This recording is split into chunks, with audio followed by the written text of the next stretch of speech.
So we just finished talking about functions.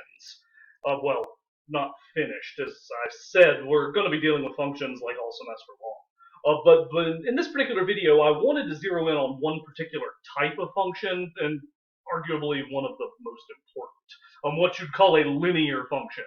The graph of a linear function, unsurprisingly, is our good friend the line, and we've been dealing with lines for a really long time at this point. I've lost track of curricula. I don't know when you first saw lines and equations thereof. That's what we're going to be looking at right now predominantly, is talking about lines and how to get equations of lines. So if I ask you for an equation of a line, if I say, give me an equation for a line, you should reply to me with, well, I need some information first. I have to give you something in order for you to give me the equation I'm looking for. So now in particular, you've got to have some point through which you know the line passes. If it's the origin 0, 0, or negative 1, 8, or 2, 3, or what have you. You need to know some point that the line goes through. So that's one thing you need. And the other common bit of information you would want is the slope of the line. So it's kind of like if you imagine this in terms of directions, this is where I start. The slope kind of tells me which way I go after I've got my starting point nailed down. So you can think of the slope like as a direction of sorts. So alternatively, you might be given like a second point, but generally speaking, what you're going to do once you have a pair of points is calculate the slope, between the 2 points. So we conventionally use the letter m to denote slope. This formula I'm getting ready to write up is something that you've probably seen more times than you care to remember, but it's not bad to see it written down again. So y2 minus y1 over x2 minus x1. Change in y over change in x. When I was, in algebra classes way back in the mists of time, my teacher referred to this as rise over run. I've heard of, there's all kinds of ways. I think there's like songs about it, what have you. Anyway, so these, are matched, coordinates. These are the x and y coordinates of one point. These are the x and y coordinates of the other point. So make sure they stay kind of lined up vertically.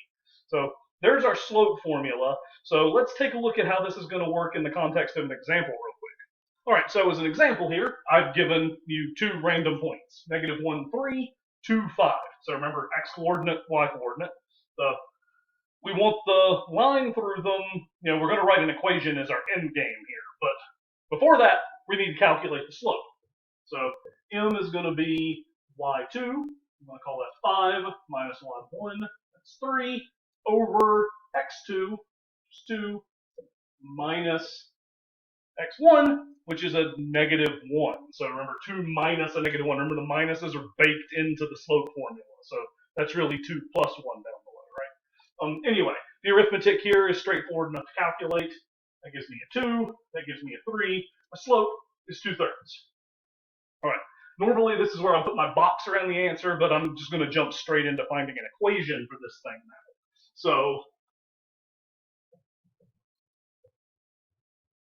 if we want to find an equation for the line,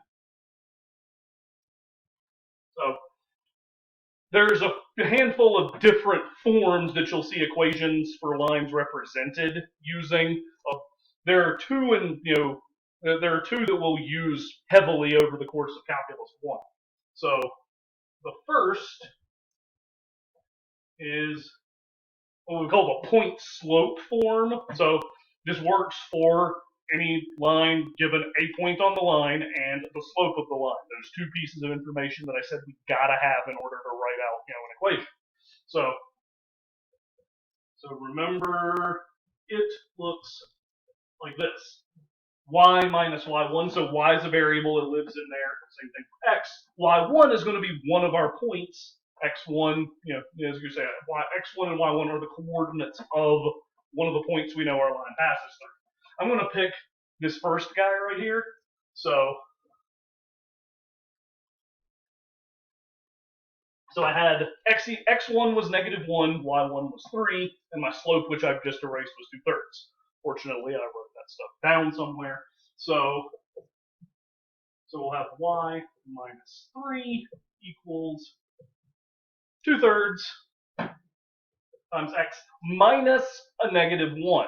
So again, remember the minuses are baked in. So if you've got a coordinate that's negative, that's going to be a plus. So that's a point slope equation for the line, which if that's all you need, you just need an equation, that works fine. You could have gotten an equally valid equation if you had used the other point. So then you'd have had, y minus 5 and then x minus 2 right here, still with the 2/3. But that's kind of the issue that ends up coming up.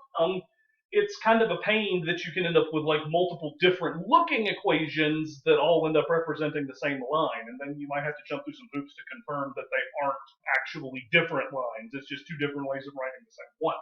So what we'll often do in this instance is, there's kind of a unique way to go about writing this, what we would call the slope-intercept form, so that, you rearrange things so you sort of anchor down, we want one specific point, that point being the y-intercept of the line.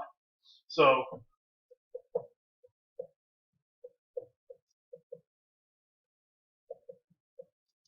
now the good news is, once you've got the point slope form for a line, to get the slope-intercept, all you really need to do is get this y variable here by itself, and then just kind of collapse down the algebra so it looks nice and pretty. So the slope-intercept form is the classic y equals mx plus b, where probably 2/3 of the time or more, if I ask students for an equation for a line, that's exactly what they shoot back at me. So it's not usually where we start, but it's where we're going to take this. So I solve for y. So distribute my 2/3, so I get 2/3 x. I'd have plus 2/3. So plus 2/3 is hanging around after distribution, and then I add 3 to that. So 2/3 plus 3, 3 is 9/3, so we would get 2/3 x plus 11/3 is my slope-intercept form for my line. Okay, so as I said, you've done this. I don't want to know how many times. You probably don't want to know how many times you've done this sort of thing before. But I did want to look at a kind of a bit of a twist on this that often ends up getting overlooked. Every now and again, when we do one of these things, we need to come up with a slope without actually being given another point on the line. So in particular, that works out in instances if you want a line parallel to a given line or perpendicular to a given line. So you still need that extra piece of information beyond just the point. So in this instance, I said I want one line that's parallel to this guy that we just developed, and then perpendicular also at the same point, 1, 1, just because it's easy to work with. All right, so we've got our point for both of these lines. We know they go through 1, 1. The catch is we need slopes.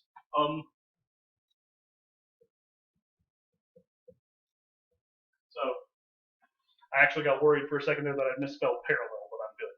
So as it turns out, parallel lines, if you remember your geometry definitions, are lines that never intersect each other, which is really hard to generate with my hands here, but imagine that those would never cross. As it turns out, parallel lines have identical slopes. So we can just scoop the slope out of this guy right here. It was 2/3. So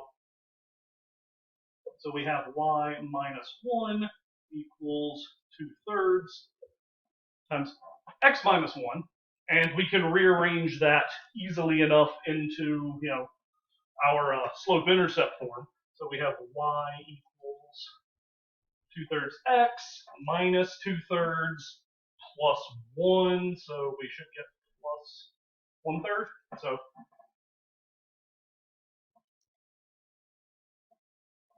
So there's our parallel line. Now, I'm really short on board space. I'm going to have to stretch to see if I can get this to work. So if we want the perpendicular line, the slope of perpendicular lines is not quite so straightforward. This may ring a bell back in the corners of your mind to talk about negative reciprocals. So we take the slope of our given line, we have to flip it over, and then change its sign from positive to negative or vice versa. Here it's positive. So we'll get a negative 3 halves in this instance. We take the 2/3, we flippity-flop him over, and then we apply a negative. So we'll have y minus 1.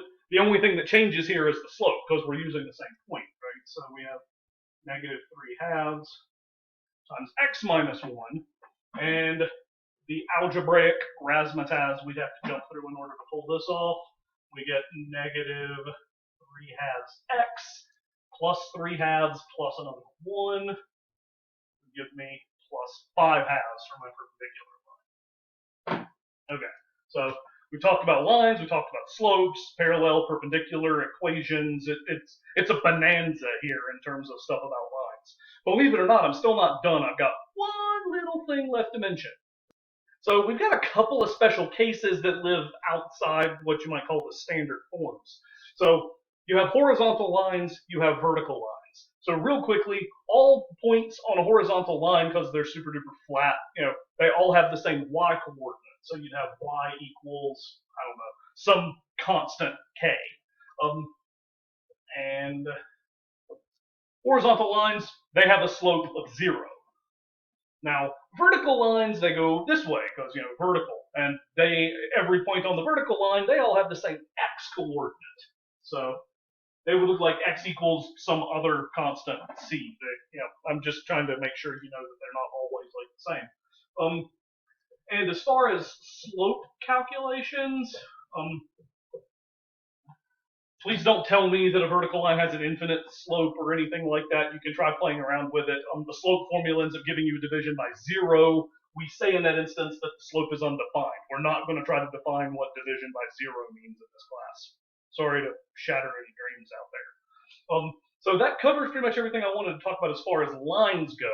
Believe it or not, there's still some more pre-calculus stuff that we need to talk about before we actually dive into the calculus part of the course. But I'll leave that for another video.